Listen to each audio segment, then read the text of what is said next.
Vamos lá então iniciar mais um capítulo do nosso livro Depois da Morte, de Leon Denis, capítulo número 7, o materialismo e o positivismo.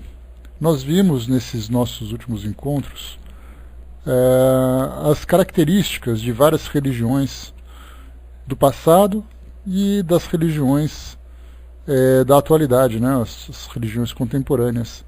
Então começamos lá atrás, entre os indianos, egípcios, gauleses, passamos para a religião cristã, também que é uma religião de grande influência no nosso mundo ocidental, e agora vamos para aquilo que é a oposição de todas as religiões, ou aquelas doutrinas que são opositoras de todas as religiões, tanto o materialismo como o positivismo. Como nós temos comentado nesses nossos últimos encontros, o ateísmo da atualidade ele tem características diferentes do ateísmo do passado, ou do materialismo, se assim preferirmos. Isso porque a influência do pensamento positivista materialista naquela época em que Leon Denis, em que Kardec e outros estudiosos analisaram esse pensamento, era muito diferente da atualidade. Recomendo para vocês um exercício, uma lição de casa, que vocês acessem depois, lá pelo Google ou outro buscador, depoimentos de ateus.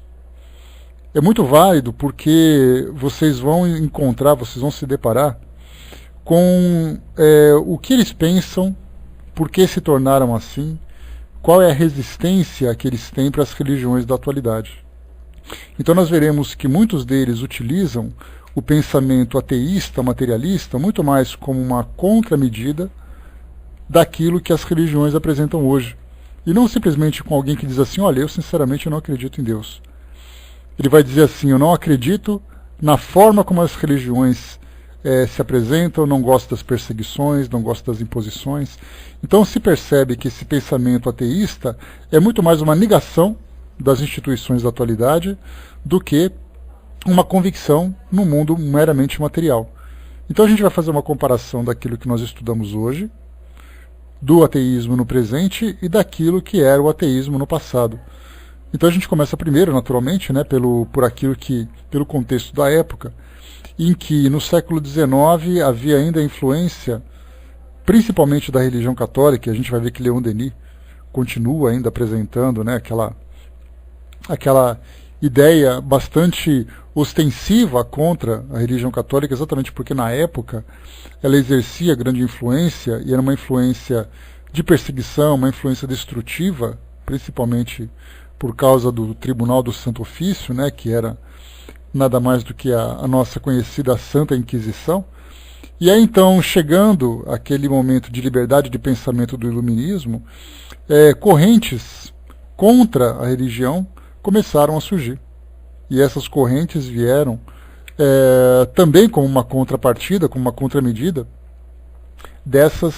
daquele pensamento da época. Então nós vamos ver aqui Leon Denis comentando aquela realidade. A gente pode fazer um paralelo com a atualidade, mas um paralelo não muito afim com aquele do passado, porque o contexto se modificou bastante. Então vamos lá, materialismo e positivismo.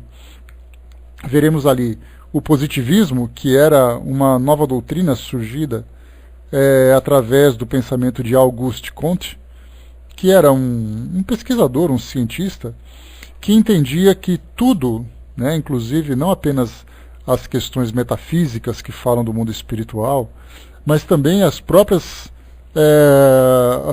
ideias que se desenvolviam dentro da sociedade, a questão, por exemplo, do socialismo, a questão do marxismo, a questão do capitalismo, tudo deveria ser analisado, avaliado, dentro da teoria, simplesmente descartando a ideia da fé, daquele pensamento positivo, não, que tudo vai dar certo e tal, não, vamos fazer uma análise para ver se isso vai funcionar ou não.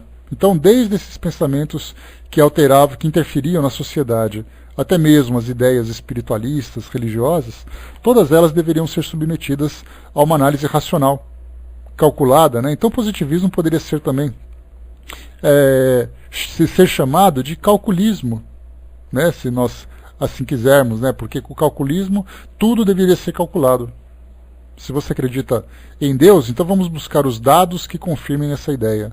Se você acredita que a fé vai melhorar a sociedade, vamos calcular os dados para ver se isso vai funcionar. Então, esse positivismo, juntado com a própria descrença das religiões, formou então, né, os dois juntos formaram esse pensamento daquela época. Então vamos lá. Como o oceano, o pensamento tem seu fluxo e refluxo.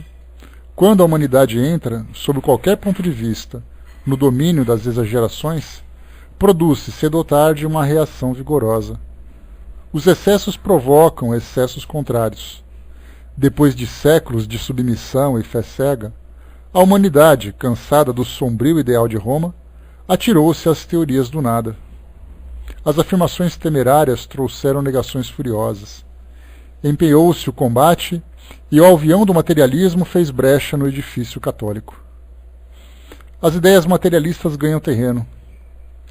Repelindo os dogmas da Igreja como inacessíveis, grande número dos espíritos cultivados desertaram da crença espiritualista e, ao mesmo tempo, da crença em Deus.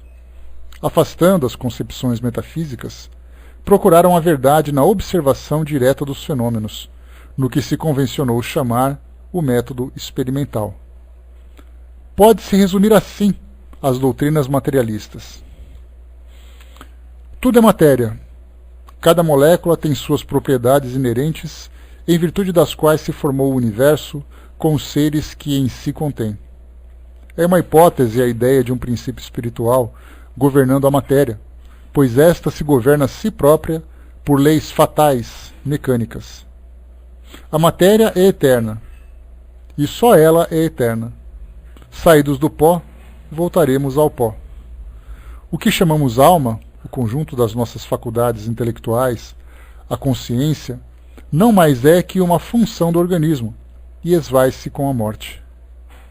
O pensamento é uma secreção do cérebro, disse Carl Vogt, e o mesmo autor acrescenta: as leis da natureza são inflexíveis, não conhecem moral nem benevolência. Continua Leon Denis. Se a matéria é tudo, que é, pois, matéria? Os próprios materialistas não poderiam dizê-lo, porque a matéria, desde que é analisada em sua essência íntima, subtrai-se, escapa e foge como enganadora miragem.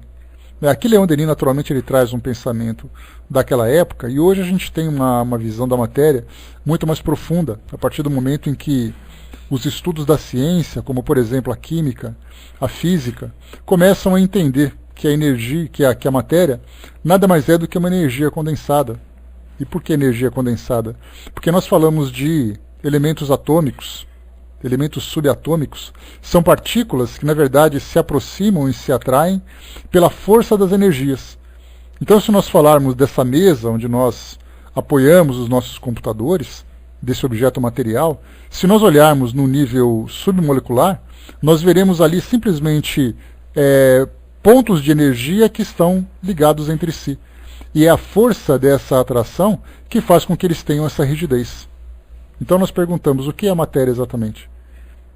Nós poderíamos falar sobre matéria num aspecto científico, poderíamos falar num aspecto filosófico, poderíamos falar num aspecto romântico, poético, e todos nós entenderíamos que a matéria não é sólida, da forma como nós imaginamos, ela não é compacta, da forma como nós vemos, mas lá nas suas profundezas, nós veremos ali então energia pura, simplesmente unida pela força da atração. Então, como foi colocado para nós aqui, né? Escapa e fogem como enganadora miragem. Os sólidos tornam-se em líquidos, os líquidos em gases. Após o estado gasoso vem o estado radiante.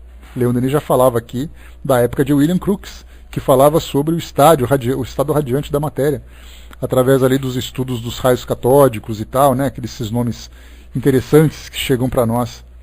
Depois, por depurações inumeráveis, cada vez mais sutis, a matéria passa ao estado imponderável. Esse estado imponderável é aquele estado em que nós não podemos medir, nós não podemos pesar, é um estado que simplesmente foge à nossa capacidade de análise. E é interessante que quando nós falamos sobre os estados da matéria, nos livros de ciências atuais, nós encontramos, né, aquelas recomendações ou aquelas orientações a respeito desses estados, né, as formas, como a matéria se apresenta, as suas variações, as suas transições. Então, no livro de ciência clássico, nós encontramos 3 estados: o sólido, o líquido e o gasoso. Então, basta a gente fazer uma volta no tempo que a gente vai lembrar desses elementos que nós estudávamos. Aí, então, a partir do início do século XX, tivemos ali um 4º estado da matéria, que é esse estado radiante, que nós chamamos hoje de plasma. Na natureza, só o Sol, aqui nas nossas proximidades, é capaz de criar isso. Mas nós conseguimos criar o plasma através, né, de elementos da nossa ciência. Então hoje nós temos TV de plasma, nós temos lâmpadas fluorescentes e tudo mais, é o plasma presente na nossa atualidade. Depois nós percebemos como a ciência começou também a fazer uma análise, e analisando mais profundamente encontrou novos estados da matéria. Então hoje nós temos, de formas artificiais, que a ciência hoje é capaz de estudar e de criar, nós temos hoje 7 estados de matéria. 3 que são conhecidos, esse 4º que nós utilizamos hoje na nossa tecnologia, e outros 3 estados de matéria que nós ainda não compreendemos, que utilizam temperaturas altíssimas, temperaturas baixíssimas. Então a gente vê que estamos descobrindo novas ideias, estamos descobrindo novos elementos. O Zé colocou o cientista Max Planck, avô da quântica, diz que o crente coloca Deus no início de tudo. Já o cientista coloca Deus no final de todo o estudo e cogitações, né? Pois é, tanto o Planck como o próprio Einstein faziam uma conexão entre ciência e religião. Ou a ciência e Deus, melhor assim. Vamos tirar a religião, porque a religião é uma instituição humana. Deus é esse princípio de tudo, né? Que inclusive esses cientistas acabam também aceitando, mas fugindo desses intermediários que acabam distorcendo essa ideia. Então nós vemos ali a ideia, por exemplo, do gnosticismo, o pensamento de Deus sem necessariamente a interferência dos dogmas, das crenças que nós temos hoje. Continuemos.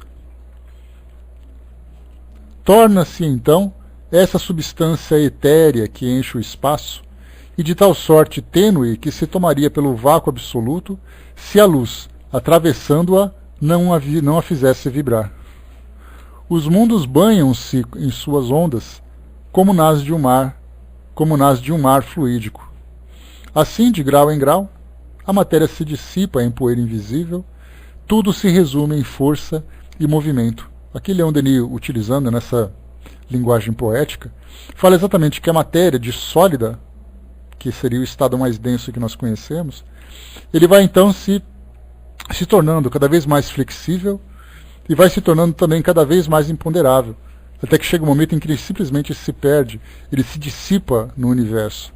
Nós tivemos no ano passado a descoberta daquilo que poderia ser o chamado bóson de Higgs, ou partícula de Deus, em que pela ciência, segundo a visão da ciência, seria o menor estado da matéria. Os gregos no passado chamavam de átomo aquilo que era indivisível, né? Tomo, divisível, o A, ali um prefixo de negação. Então, átomo seria a menor partícula da matéria. Passados ali mais de 2000 anos, nós encontramos partículas subatômicas, ou seja, aquilo que era átomo se dividiu, e aquilo que foi dividido foi subdividido ainda. Então hoje nós temos ali aquilo que seria chamado de partícula de Deus. Como nós já conversamos, nós espíritas começamos a ficar então oriçados, porque finalmente a ciência descobriu o fluido cósmico universal. E aí nós perguntamos, será que realmente nós conseguimos encontrar aquilo que para nós ainda é desconhecido? Naturalmente que muito distante. Porque se nós falávamos, por exemplo, que o perispírito é formado de fluido, esse fluido é formado dessa matéria, que para nós é invisível. Esse fluido cósmico universal transformado e tornado denso de acordo com as características do nosso mundo. Se a ciência hoje não é capaz de detectar a presença dos espíritos, por que nós imaginamos que num laboratório eles conseguem encontrar a partícula mais ínfima que existe no universo?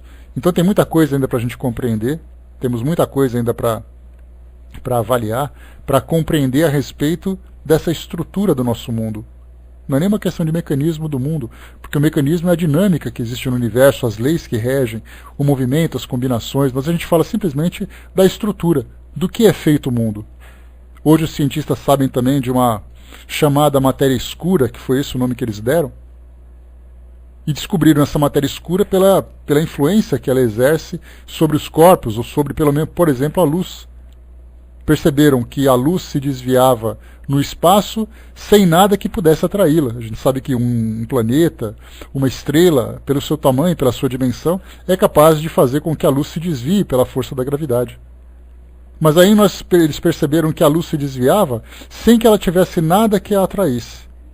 Aí eles disseram, se nós sabemos que qualquer desvio da luz, que se propaga em linha reta, se existe algo que força, né, que distorce a sua trajetória, é porque esse algo é capaz de atrair a luz, de atrair aqueles elementos que compõem a luz. E aí então perceberam, bom, se nós não estamos vendo nada, é porque existe alguma coisa invisível. E aí os cientistas fizeram uma comparação interessante.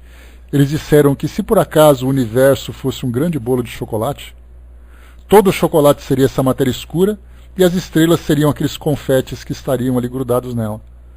Então a matéria escura é muito maior do que a quantidade de matéria escura é muito maior do que nós podemos imaginar. E os cientistas simplesmente deduziram a sua existência por essas observações, sem sequer entender do que ela é feita, onde exatamente ela está concentrada, mas eles podem dizer que elas se encontram em qualquer lugar que nós vemos como vazio.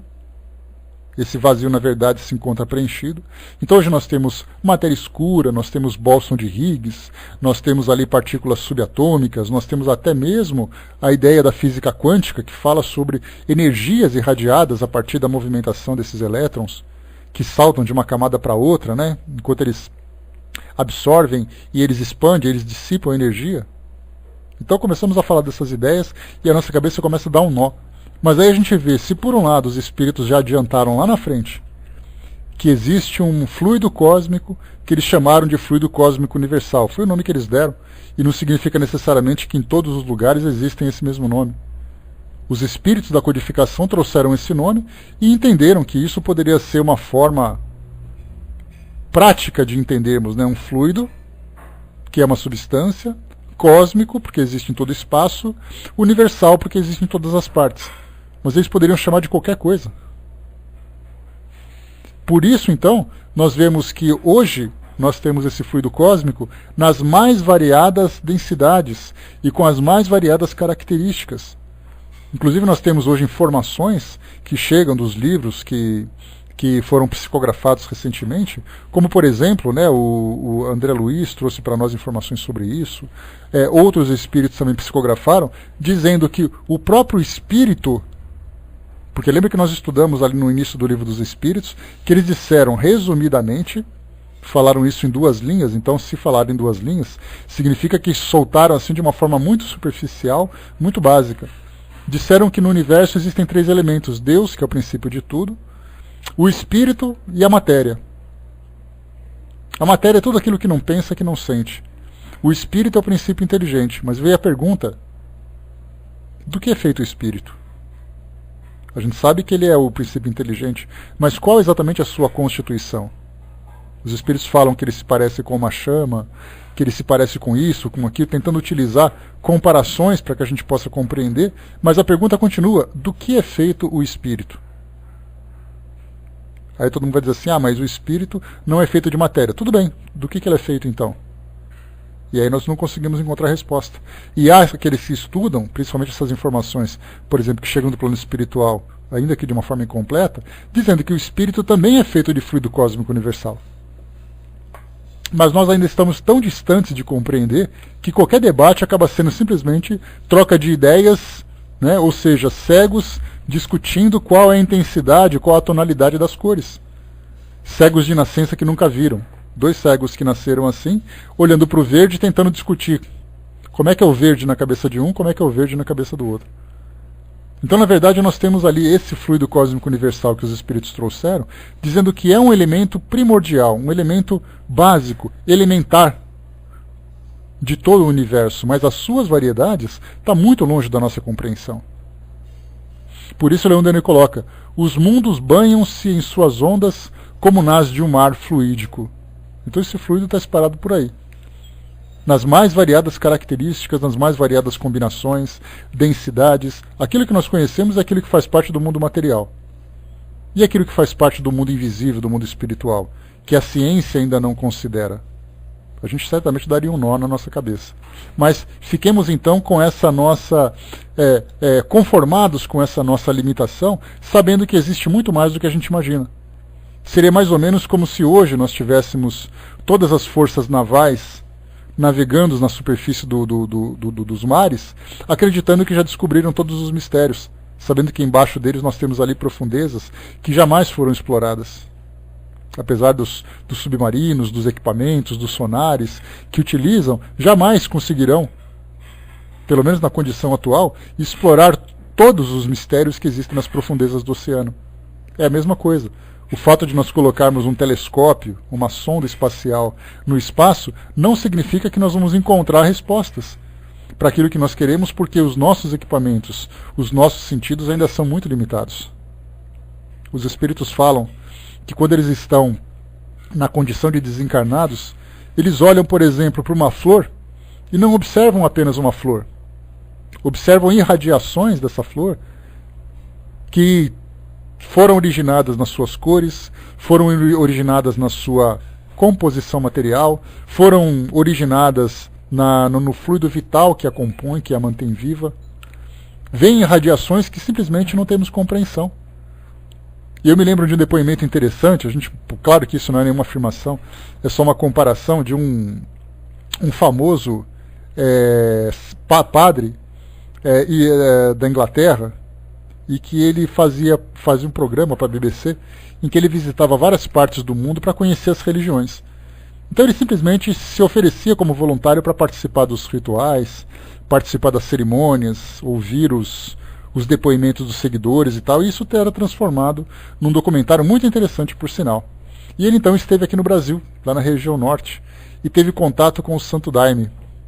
E aí tomou lá o famoso chazinho, e aí a partir daquele momento ele começou a ter algumas percepções, que ele dizia assim, olha, isso realmente isso mexe com o nosso estado de consciência, porque eu estou vendo cores irradiando das plantas que normalmente eu não vejo. Então a pergunta é, ele estava viajando ou ele teve ali uma percepção alterada por causa daquelas substâncias? Então nós hoje conseguimos, né, ter essa percepção através de uma indução psicotrópica, através dessas substâncias, mas os espíritos de uma forma natural já conseguem ver isso.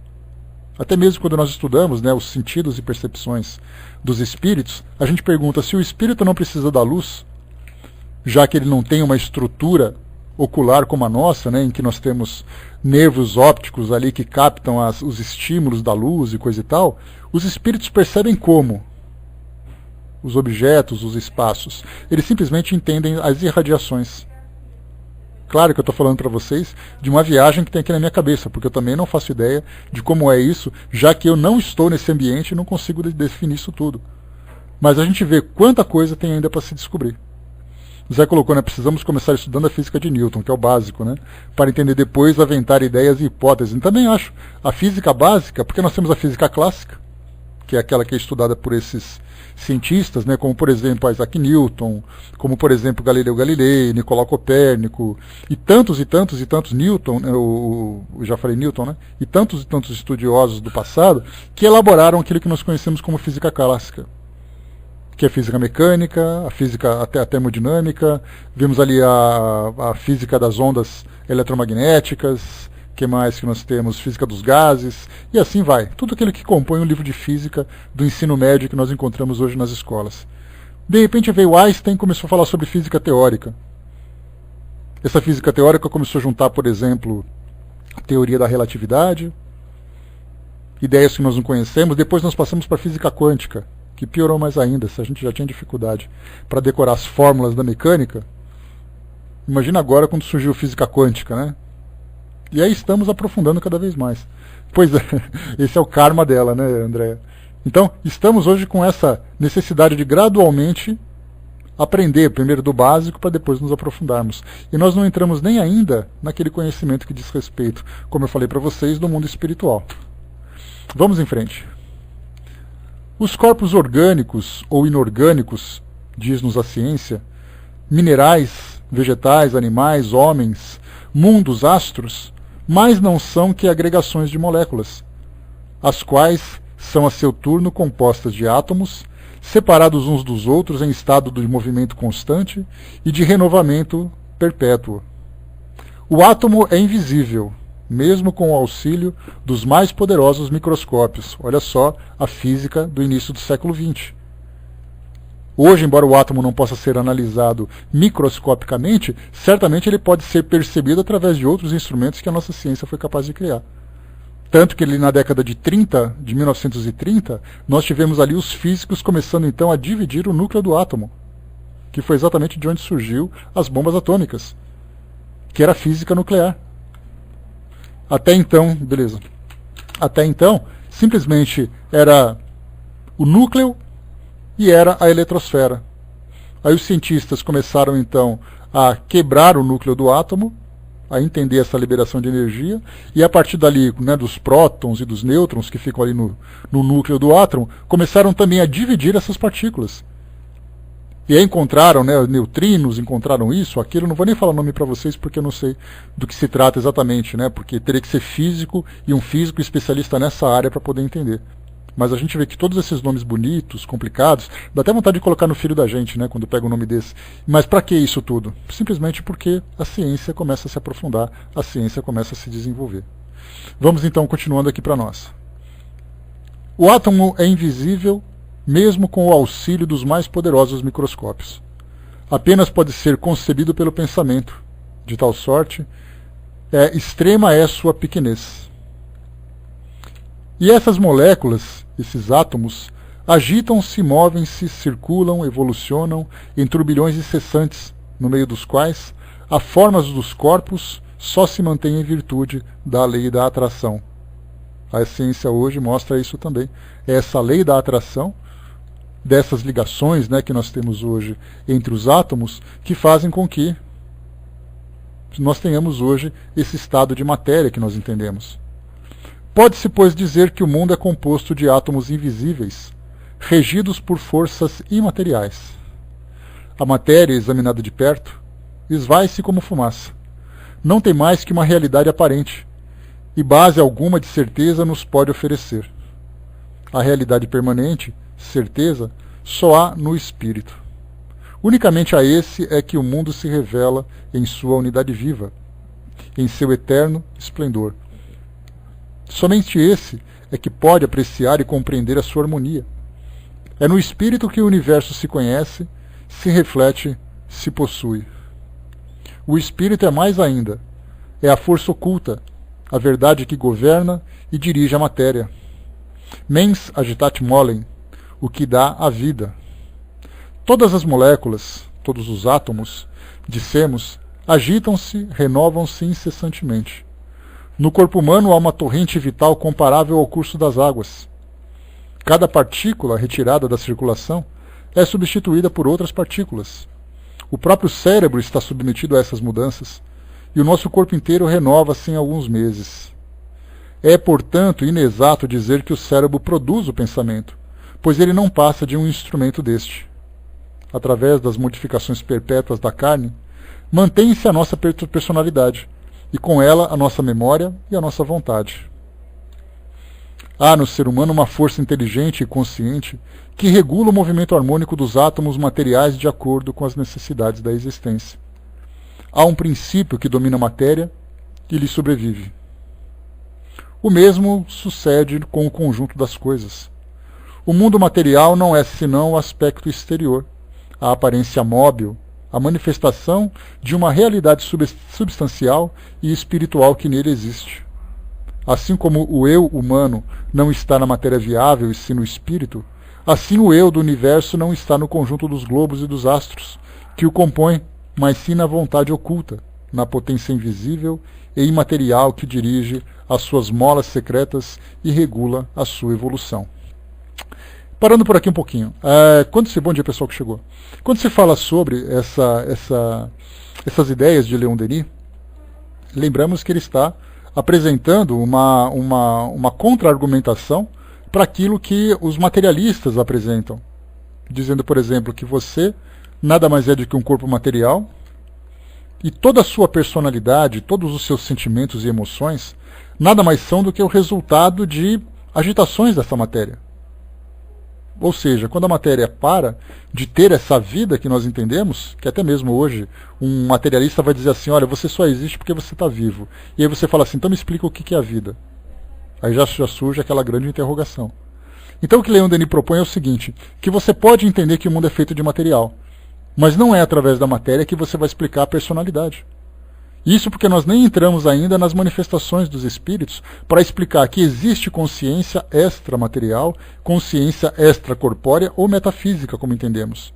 Porque meta significa além. Física é aquilo que nós conhecemos, então tudo aquilo que é metafísico é aquilo que diz respeito ao mundo material, ao mundo espiritual.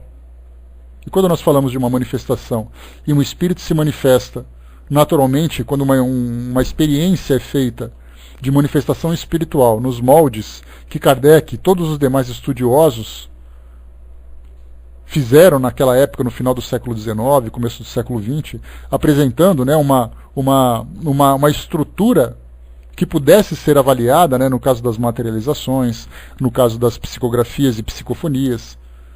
Então vamos entender, por exemplo, como um adolescente de 13, 14 anos consegue falar sobre temas que fogem completamente ao seu conhecimento.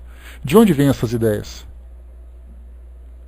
Aí depois, no década de 20, década de 30, nós tivemos ali aquilo que entendemos como parapsicologia. Outros métodos, né? Outros sistemas que foram criados para explicar tudo isso. Nós conhecemos isso, né, na década de 90, na primeira década do século XXI, quando nós tivemos ali na televisão, por exemplo, o Padre Quevedo, embora seja uma figura caricata para todos nós, eram argumentações interessantes, porque ele dizia assim, todas as manifestações que nós entendemos como espirituais, nada mais são do que aquilo que a mente pode produzir. Então, se por acaso um jovem fala de temas que ele não conhece, é porque a sua mente capta pensamento de outras pessoas que estão próximas ou em distâncias médias. Então são formas, são teorias, né? E aí a gente acaba depois, através de uma análise mais profunda, percebendo que as coisas não funcionam bem assim. E aí então naquele meados do século XX, nós tivemos aquele debate entre parapsicologia e contra aquilo que o Espiritismo também apresentava, falando sobre o mundo espiritual. E aí então, como o Leon Denis coloca para nós, ele diz, tá, você fala sobre matéria, mas como você pode explicar a personalidade? Se todos nós somos compostos da mesma matéria, como é que nós podemos ter personalidades diferentes, preferências diferentes, sentimentos e emoções diferentes? O que se produz através do pensamento, das ideias? O que gera o pensamento? Reações bioquímicas do nosso cérebro? Combinações que começam então a expandir essas ideias, falando sobre filosofia, falando sobre poesia, sobre a arte, sobre ciência, sobre tudo.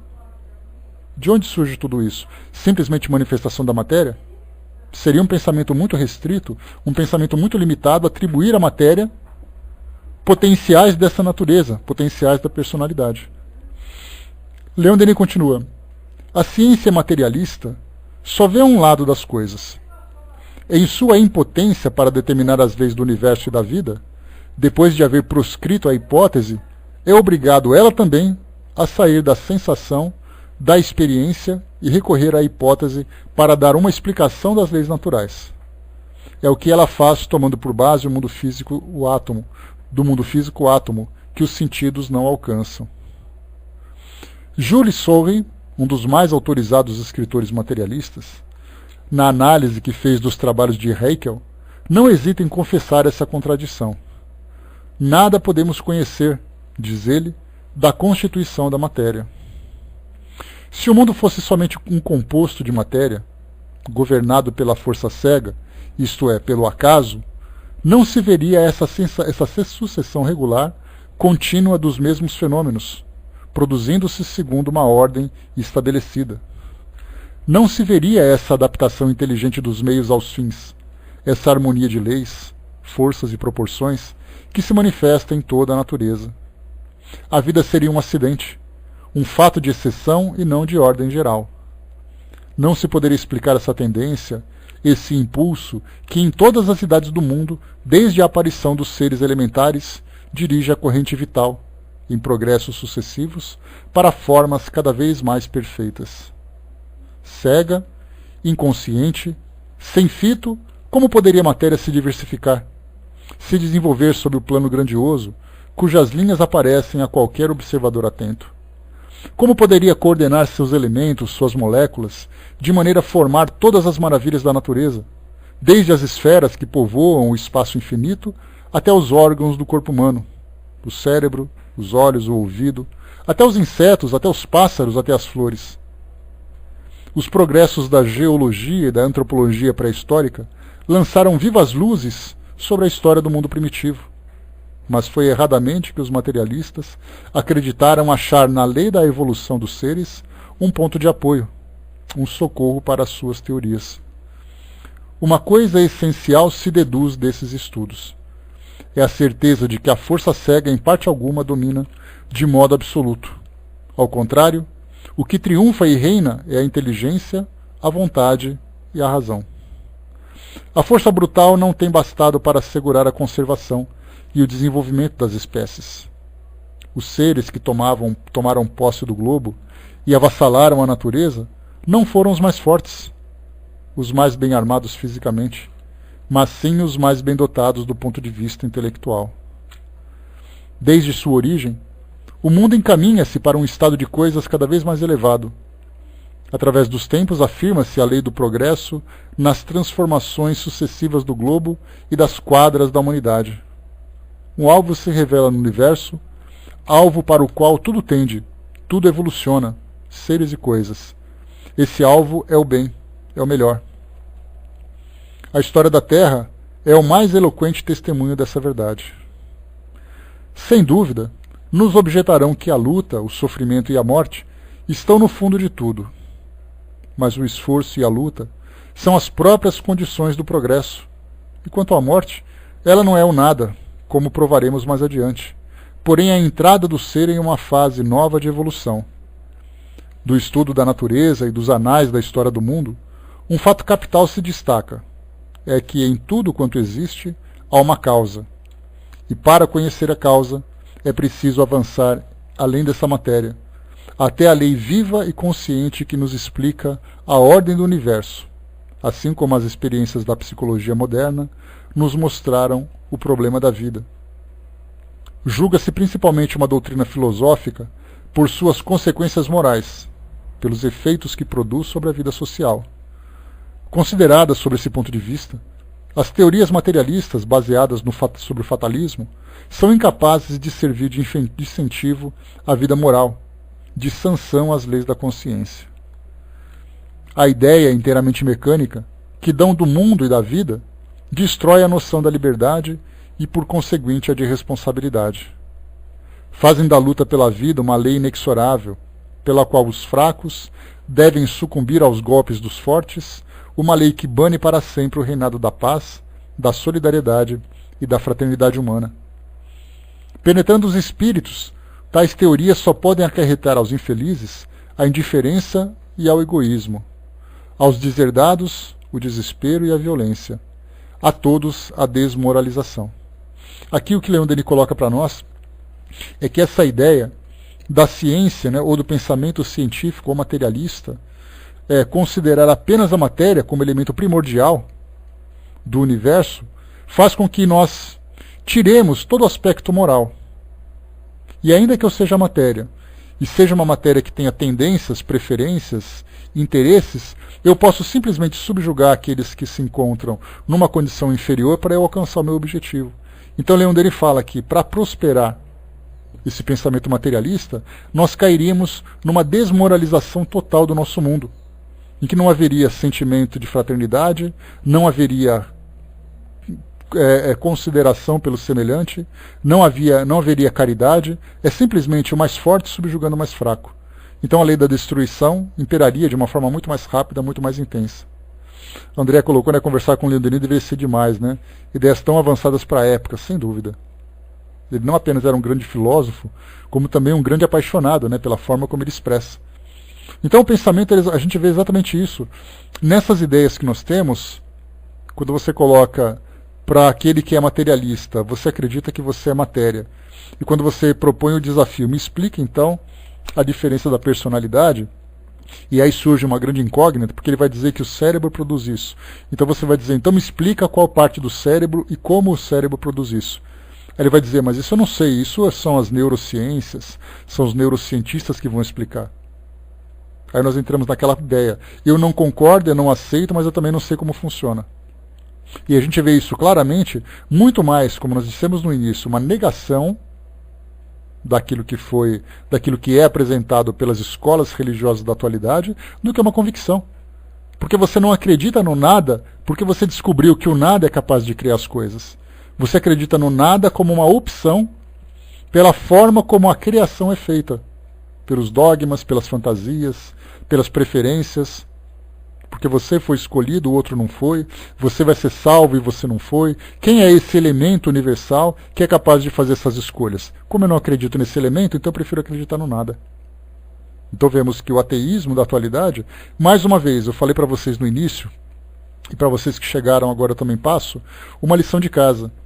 Façam uma pesquisa na internet sobre depoimentos de ateístas e leiam, sem qualquer julgamento. Porque se o depoimento que eles dão para chegar nessa condição de dizer que não acredita por esse motivo ou que acredita por aquele motivo, é simplesmente a título de informação. Porque cada um viveu experiências muito pessoais, experiências muito específicas que fizeram com que pensassem assim. Então façam essa pesquisa, colocam lá ateus depoimentos e leiam. E vocês vão ver que é muito mais uma posição de rebeldia do que necessariamente uma opção de convicção.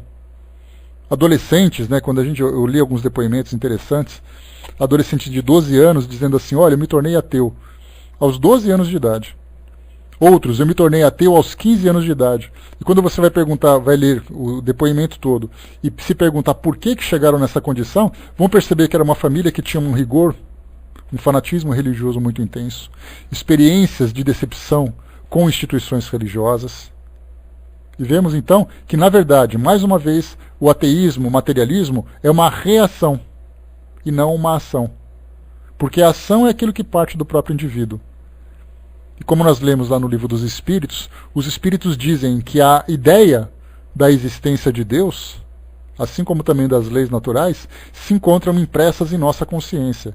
Ou seja, a nossa origem, a nossa ação, nos leva a acreditar na existência dessa força superior, seja lá qual for a denominação que se dê a ela. Nós, cristãos, chamamos de Deus. Outros chamam de Alá, outros chamam de arquiteto, outros chamam de mãe natureza, outros chamam de força cósmica, seja lá qual for o nome que se dê. Todos nós tendemos a seguir nessa direção. Se por acaso existe uma experiência que atravessa o nosso caminho e me impede de alcançá-la, então eu, contra as leis naturais, contra essa tendência natural, eu então reajo contra essa ação inicial, que me força a acreditar da forma como foi prescrita. Então eu reajo dizendo, eu prefiro não acreditar. Então leiam depois como lição de casa, deixa anotado aí, leiam pelo menos assim uns 5, 10 depoimentos, são coisas pequenas. Apenas para vocês entenderem que a grande maioria desses ateus que se declaram assim, se declaram como indivíduos que reagem às experiências negativas que tiveram envolvendo religiões. Continuando, vamos lá. Sem dúvida, há materialistas honestos e ateus virtuosos, mas não se dá isso em virtude da aplicação rigorosa de suas doutrinas. Se são assim, apesar de suas opiniões e não por causa delas. É por um impulso secreto de sua natureza. É porque sua consciência soube resistir a todos os sofismas. Não menos logicamente daí se depreende também que o materialismo, suprimindo o livre-arbítrio, fazendo das faculdades intelectuais e das qualidades morais a resultante de combinações químicas, de secreções da substância parda do cérebro, considerando o gênio como uma nevrose, degrada a dignidade humana e rouba à existência todo o caráter elevado. Então Kardec coloca que acreditar que tudo acontece no nosso cérebro, reações, combinações, estímulos, e de repente você ama, Você sente saudade, você sente medo, você sente angústia, tudo isso como reações cerebrais. De um indivíduo que, por exemplo, é ateu, e aí então ele se casa, naturalmente no civil, tem os seus filhos, naturalmente não batizados, mas ele devota um amor incomparável, um amor incondicional a essa criatura que foi gerada através dele. De onde vem esse sentimento? É uma incógnita que a gente coloca, mostrando simplesmente que não podemos atribuir à matéria sentimentos tão profundos, ideias tão complexas, se não considerarmos um elemento que é extracorpóreo, é extramaterial, que é exatamente esse espírito. E não estamos falando ainda de mediunidade, não estamos falando de manifestações espirituais. É simplesmente analisando o ser humano nos seus dois aspectos. O primeiro aspecto, que seria o aspecto material, e o segundo, que é um conjunto da sua psicologia, da sua inteligência, das suas emoções e sentimentos. Continua. Com a convicção de que nada mais há além da vida presente, e que não existe outra justiça superior à dos homens, cada qual pode dizer: para que lutar e sofrer? Para que a piedade, a coragem, a retidão? Por que nos constrangermos e domarmos nossos apetites e desejos? Aqui onde ele coloca um ponto que eu ia comentar, acabou me escapando, quando ele diz assim, que quando você fala sobre os impulsos da matéria, a matéria faz o que quer. A matéria não tem valores para dizer o que é certo e o que é errado. Ela simplesmente age. Mas existe um elemento da consciência que diz: eu não posso fazer isso, porque isso é errado. E esse pensamento mostra que não é a matéria que age, mas existe outro elemento que age. E nós perguntamos, né, eu coloquei para vocês aqui certa vez, fazendo um estudo, não me lembro se era no livro Obras Póstumas ou no livro dos Médiuns, que nós estudamos nesses dois livros que nós já terminamos, eu perguntei assim: por que um indivíduo tem desejo de ser bom? O que o move?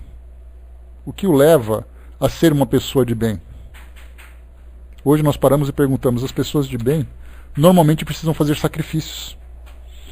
Porque muitas vezes o bem que eu desejo realizar é um bem que eu preciso tirar de mim. Ou seja, para fazer o bem para alguém, eu preciso me sacrificar. Não é simplesmente uma doação, não é uma ação, é uma doação. E quando você se doa, você tem que se privar de alguns desejos, alguns sentimentos, algumas tendências que fazem parte da nossa natureza. E aí então nós pensamos, esses valores que hoje nós encontramos naqueles que se consideram materialistas, tem aquele sentimento de caridade. Se você vê, por exemplo, uma criança chorando, você se pergunta: você fica indiferente a ela ou você vai tentar consolá-la? É uma tendência natural. Nós nos envolvermos, nos emocionarmos, nos comovermos e prestar essa ajuda. O que leva, então, esses indivíduos a se comportarem dessa forma? O que leva esses indivíduos a agirem dessa forma? A pergunta é, então, a resposta é, então, certamente não é na matéria, mas é algo que faz parte dos seus próprios princípios. E são esses princípios que mostram exatamente que a matéria não age por si só. E continua. Se a humanidade está abandonada a si própria, se em nenhuma parte existe um poder inteligente e equitativo que o julgue, a guie e sustente, que socorro pode ela esperar? Que auxílio ela tornará mais leve o peso das suas provações? Se não há no universo razão, justiça, amor, nem outra coisa além da força cega prendendo os seres e os mundos ao jugo de uma fatalidade, sem pensamento, sem alma, sem consciência, então o ideal, o bem, a beleza moral são outras tantas ilusões e mentiras. Não é mais aí, porém, na realidade bruta. Não é mais no dever, mas sim no gozo, que o homem precisa ver o alvo da vida, e para realizá-lo, cumpre passar por cima de toda a sentimentalidade vã. Se viemos do nada para voltar ao nada, se a mesma sorte, o mesmo ouvido, espera o criminoso e o homem dedicado, se conforme as combinações do acaso, uns devem ser exclusivamente voltados aos trabalhos e outros às honras, então cumpre ter-se a ousadia de proclamar que a esperança é uma quimera, visto não haver consolação para os aflitos, justiça para as vítimas da sorte. A humanidade rola, arrastada pelo movimento do planeta, sem fito, sem luz, sem moral, renovando-se pelo nascimento e pela morte, dois fenômenos entre os quais o ser se agita e passa, sem deixar outro vestígio mais do que uma faísca da noite. Sob a influência de tais doutrinas, a consciência só tem que emudecer e dar margem ao instinto brutal. O espírito de cálculo deve suceder ao entusiasmo e o amor do prazer substituir as generosas aspirações da alma. Então cada um só cuidará de si próprio. O desgosto pela vida, o pensamento do suicídio virão perseguir os desgraçados. Os deserdados só terão ódio para os que possuem bens e em seu furor reduzirão a pedaços esta civilização grosseira e material. Mas então o pensamento e a razão erguem-se frementes e protestam contra essas doutrinas de desolação, afirmando que o homem luta, trabalha e sofre, não porém para acabar no nada, dizendo que a matéria não é tudo, que há leis superiores a ela, leis de ordem e de harmonia, e que o universo não é somente um mecanismo inconsciente. Se tudo é matéria, qual a causa por que, sendo ela cega, mostra obedecer a leis inteligentes e sábias? Como, desprovida de razão, de sentimento, poderia a matéria produzir seres racionais e sensíveis, capazes de discernir o bem e o mal, o justo do injusto? Pois que o ente humano é suscetível de amar até o sacrifício. Acha-se nele gravado o ideal do bem e do belo, e teria saído de um elemento que não possui essas qualidades em grau nenhum? Sentimos, amamos, sofremos, e emanaríamos de uma causa inconsciente e insensível, de uma causa que é surda, inexorável e muda? Seríamos mais perfeitos ou melhores do que ela? Tal raciocínio é um ultraje à lógica. Não se poderia admitir que a parte seja superior ao todo, que a inteligência derive de uma causa ininteligente, que de uma natureza sem instintos, sem intuitos, possam sair seres suscetíveis de almejarem um alvo. Só um instantinho, perdi aqui. Espera aí que eu me perdi, pessoal. Apertei um botão aqui. Tá. Ao contrário, o senso comum diz-nos que se a inteligência, se o amor do bem e do belo existem em nós, mister se faz que aí tenham sido colocados por uma causa que os possua em grau superior. E se em todas as coisas se manifesta a ordem, se um plano se revela no mundo, cumpre também que um pensamento os tenha elaborado, que uma razão os tenha concebido. Mas não insistamos em problemas sobre os quais precisamos fazer exame mais demorado, e abordemos uma doutrina que com o materialismo tem numerosos pontos de contato. Queremos falar do positivismo. Então saímos do materialismo, que é aquela crença no nada, aquela crença no acaso, crença nas leis, crença na matéria capaz de irradiar pensamentos, emoções, sentimentos, diferentes personalidades, ações nobres e tudo mais. Agora nós chegamos no positivismo, que, como eu falei para vocês no início, é aquele pensamento que fala para nós sobre a questão de que tudo deve ser analisado antes de ser decretado como verdade. Então, se você fala na existência de Deus, quais são os elementos materiais, lógicos, que provam a sua existência? Se você se coloca como um espírito, quais os elementos que provam a existência desse elemento? Então o positivismo não é a negação, mas é a exigência de elementos para que possa provar a sua existência. E esse positivismo, como a gente já comentou, veio naquela época exatamente do próprio iluminismo, quando a sociedade, quando os homens começaram então a desfrutar de uma liberdade de pensamento promovida por todas aquelas revoluções que aconteceram na Europa naquele período, na época do iluminismo. Então, a partir do momento em que a sociedade, através dessas revoluções, rompeu a sua ligação e a sua subjugação com o pensamento religioso da época, os homens se deram o direito de pensar. E olha que nós falamos hoje de uma crença que nós vemos na televisão, numa crença que nós vemos nas igrejas. Naquela época, essa crença era imposta. E se você não pensasse dessa forma, sem dúvida nenhuma você sofreria as consequências disso, inclusive sofrendo a punição máxima, que era a pena de morte. Então vemos a diferença do que era a religião naquele passado e do que é a religião no presente. As nações eram governadas, submetidas a essas leis religiosas, a essa influência religiosa. Hoje nós temos estados laicos, na sua maioria aqui no nosso planeta, algumas poucas exceções de países que ainda são governados por leis religiosas. Mas, de um modo geral, hoje existe essa liberdade de pensamento. Mas esse pensamento ele é questionador. É aí então que surge o positivismo daquela época, e hoje, embora não haja doutrinas que se considerem positivistas, o método positivista existe em todas as partes, inclusive influenciando o próprio espiritismo. Porque Kardec não utilizou uma metodologia científica para analisar a existência do mundo espiritual, essa metodologia foi desenvolvida também pelo positivismo. Só que Kardec conseguiu encontrar respostas aplicando esse método, percebendo o mundo espiritual, que era não apenas existente, mas era também moral. Vamos em frente. Mais sutil ou menos franca que o materialismo, essa filosofia nada afirma, nada nega. Afastando qualquer estudo metafísico, qualquer investigação das causas primárias, ela estabelece que o homem nada pode saber do princípio das coisas, que, por conseguinte, é supérfluo o estudo do mundo e da vida. Todo o seu método refere-se à observação dos fatos verificados pelos sentidos e das leis que o ligam. Só admite a experiência e o cálculo.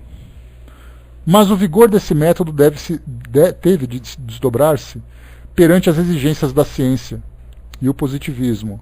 Como o materialismo, apesar do seu horror à hipótese, foi constrangido a admitir teorias não verificáveis pelos sentidos. É assim que raciocina sobre a matéria e a força, cuja natureza íntima lhe é desconhecida, que admite a lei da atração, o sistema astronômico de Laplace, a correlação das forças, coisas estas impossíveis de demonstração experimental. Mais ainda, viu-se o fundador do positivismo, Auguste Comte, depois de ter eliminado todos os problemas religiosos e metafísicos, voltar às qualidades ocultas e misteriosas das coisas, e terminar sua obra estabelecendo o culto da terra. Este culto tinha suas cerimônias e seus sacerdotes assalariados. É verdade que os positivistas renegaram essas aberrações. Não insistiremos sobre este ponto, nem mesmo sobre a particularidade que alimenta a vida de Littré, sábio eminente, chefe venerado do ateísmo moderno, e que é a de se ter feito batizar em seu leito de morte depois de haver aceito as visitas frequentes de um sacerdote católico. Tal desmentido, feito por ele aos princípios da sua vida inteira, deve, entretanto, ter assinalado. Esses dois exemplos, dados pelos mestres do positivismo, demonstraram a impotência das doutrinas que não se interessavam pelas aspirações do ser moral e religioso. Provam que a negação e a indiferença nada fundam, que apesar de todos os sofismas, chega a hora em que diante dos mais endurecidos céticos ergue-se o pensamento de além-túmulo. Então ele colocou para nós aqui tanto Littré, que era esse sábio do ateísmo da época, como o próprio Auguste Comte. Os dois, depois de um certo tempo, foram levados quase que de uma forma natural a essa crença no mundo espiritual. Um estabelecendo um culto para isso, e o outro batizando-se, né, ou pedindo batismo ao final da sua existência. Tem um debate interessante sobre essa questão do ateísmo, num filme que eu há muito tempo passei para vocês, e que eu recomendo agora, chamado Mar Adentro. Esse filme é um filme espanhol, e trata de um indivíduo que após o mergulho ficou tetraplégico, com uma paralisia severa, né, todos os seus membros, e aí então ele desejava o suicídio assistido, ou a eutanásia assistida, já que ele não poderia praticar o ato. Ele queria autorização da justiça espanhola. Isso é uma história baseada em fatos, né, que aconteceram durante a década de 1990, e ele então queria autorização da justiça para cometer esse ato. E durante o filme tem debates interessantes com pessoas com quem ele amava, a quem ele amava, com religiosos que vinham trazer essa ideia de Deus, mas naturalmente de uma forma dogmática. Ele era uma pessoa muito inteligente. E aí então, bate-boca para cá, bate-boca para lá, ele acabou então entrando na justiça para poder pedir essa autorização. Então, para quem quiser, naturalmente não vou contar que o assassino é mordomo, mas vocês vão ter que assistir o filme para saber o que aconteceu e quais foram as consequências desse filme. Então vale a pena porque é um filme que traz um debate sobre a ideia espiritualista, baseada nos dogmas da atualidade, e uma ideia materialista, provocada exatamente por uma experiência pessoal de um indivíduo. Né? Então vale a pena vocês assistirem a esse filme. Mar Adentro é o nome dele. Deixa eu colocar aqui, ó. Mar Adentro. Esse aqui. Tá? Então vale a pena, é muito legal. Vai acrescentar bastante para vocês os argumentos que são apresentados das duas partes. Tá? E também o livro que eu comentei com vocês na semana passada, o livro chamado O Rei, o Sábio e o Bufão. Conta a história também, né, de um reino, como eu li para vocês na sinopse, de um reino em que, é uma ficção naturalmente, em que um rei queria determinar qual seria a religião oficial do seu reino. E aí então ele propôs uma competição, convidando indivíduos de religiões diferentes, inclusive ateístas. E nesse debate, para saber qual seria a religião oficial, cada um faz uma exposição das suas ideias. Então, para quem quer também estudar um pouco sobre isso, o rei, deixa eu anotar aqui, o sábio e o bufão. Está aqui o nome do livro. Prontinho, ó. Duas indicações que são muito legais para vocês fazerem lição de casa aí para quem quiser se aprofundar um pouco mais nesse tema. Não precisa ser um e outro, podem ser os dois. Então vale a pena essa pesquisa. Continuando. Bom dia a todos.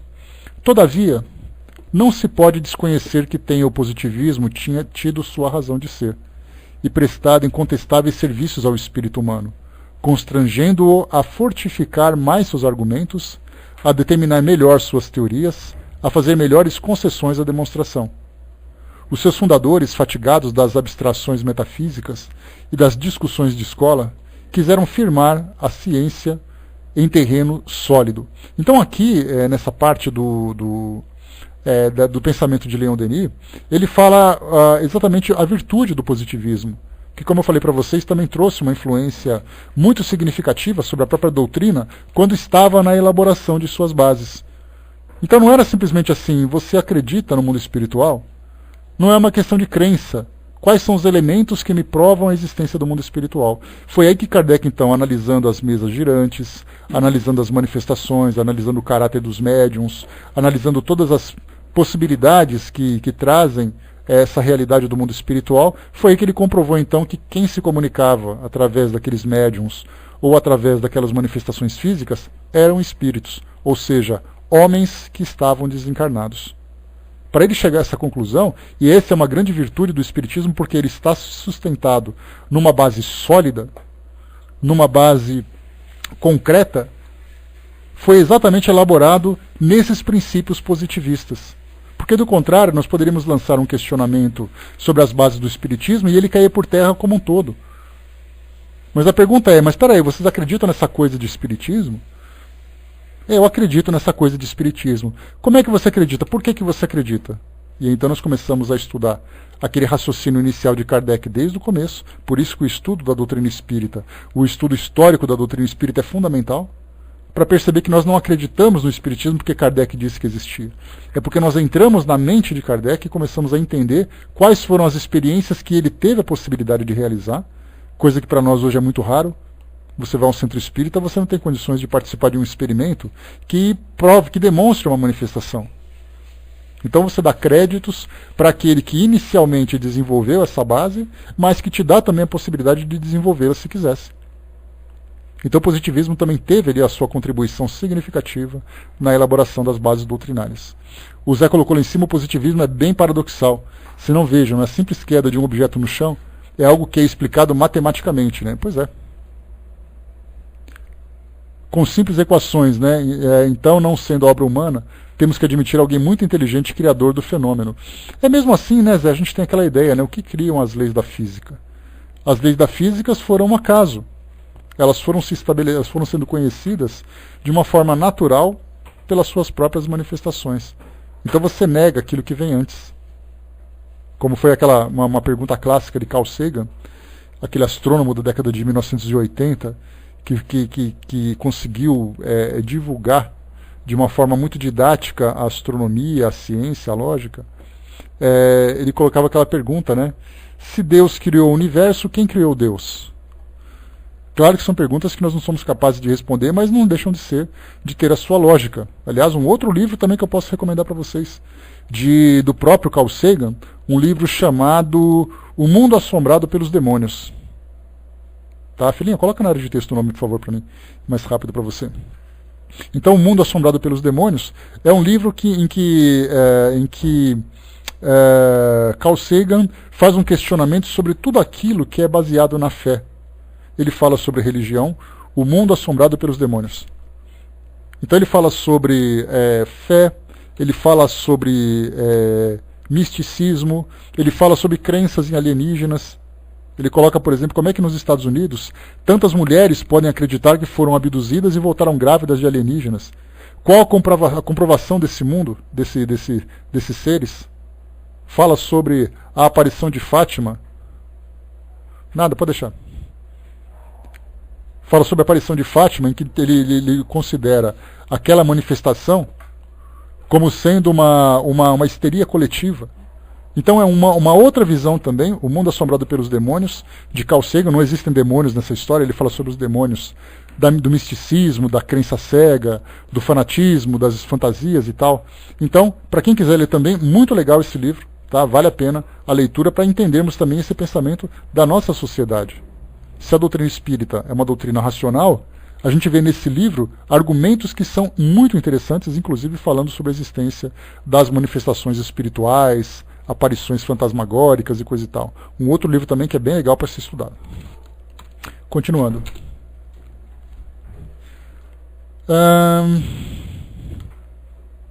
Tá aqui.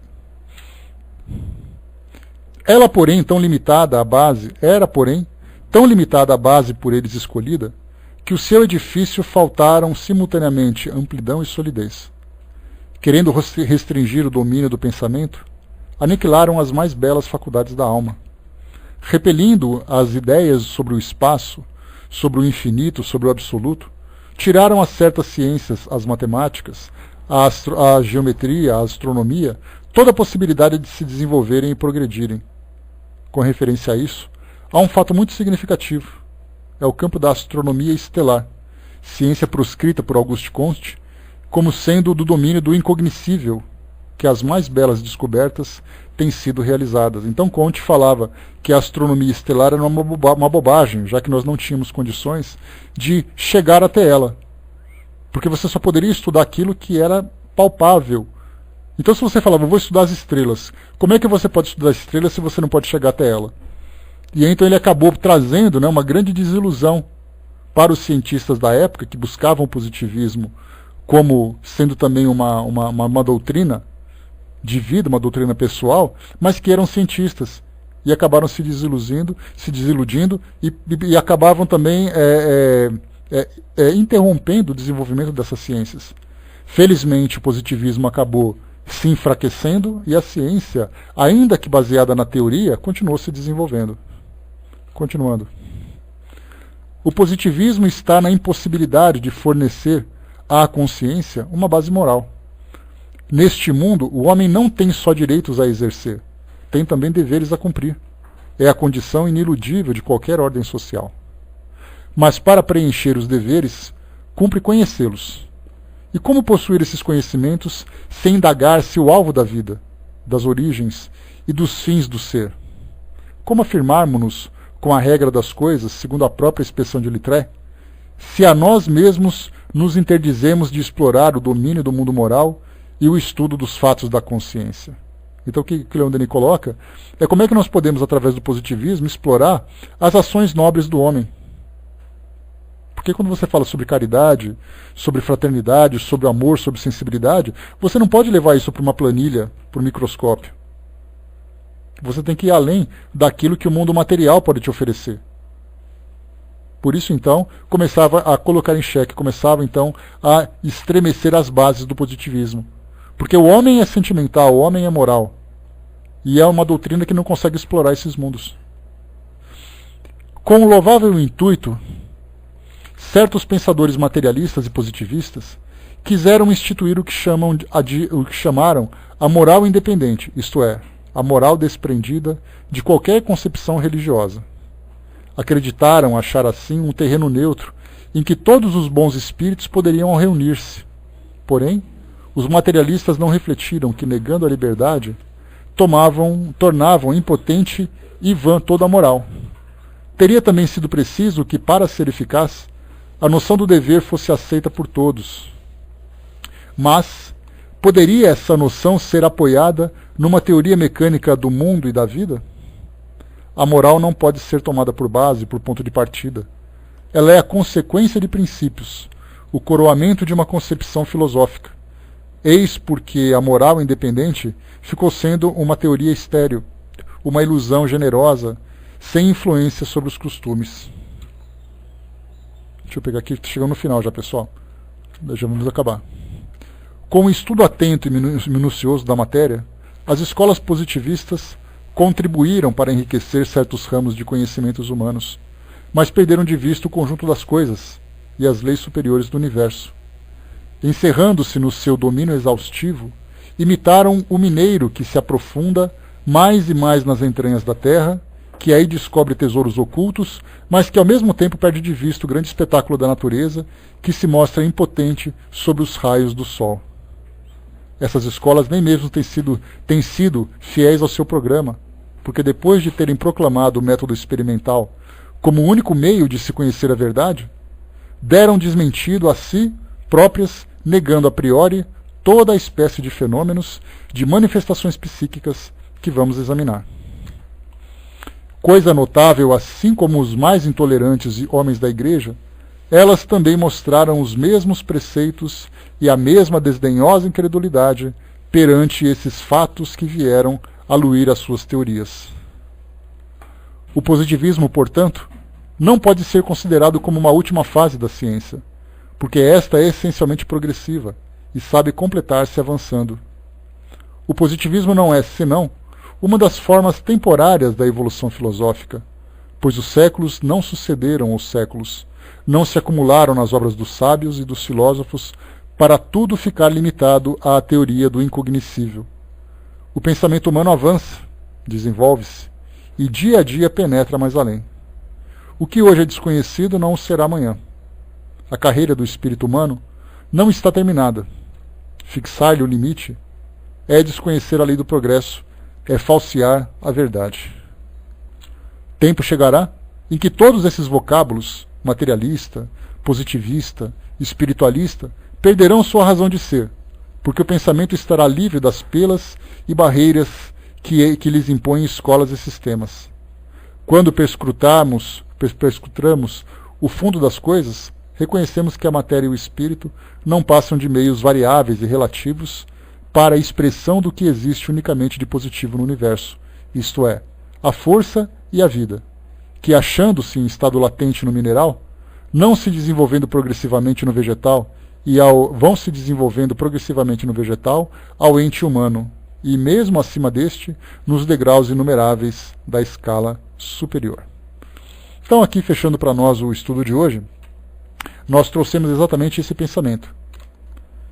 Positivista, materialista, com todas as suas intenções e rebeldias, e ao mesmo tempo também com todas as suas dúvidas, com todas as dificuldades de trazerem explicações concretas daquilo que eles acreditam.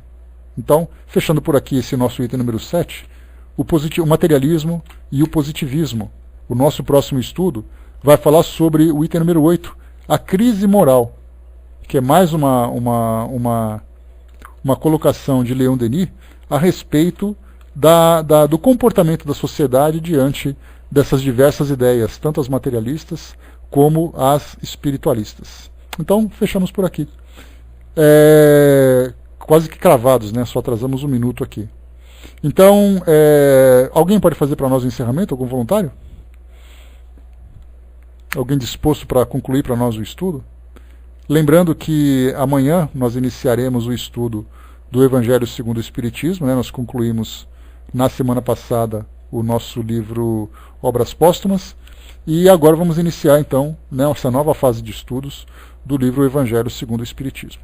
Então eu vou passar para a nossa amiga Andréia, que vai fazer para nós aqui a conclusão do estudo, né? Espero que o nosso bate-papo tenha sido proveitoso, né, nessa linha de pensamento, de entendimento a respeito das negações. Deixo para vocês também a lição de casa de vocês fazerem uma pesquisa sobre depoimentos de ateus.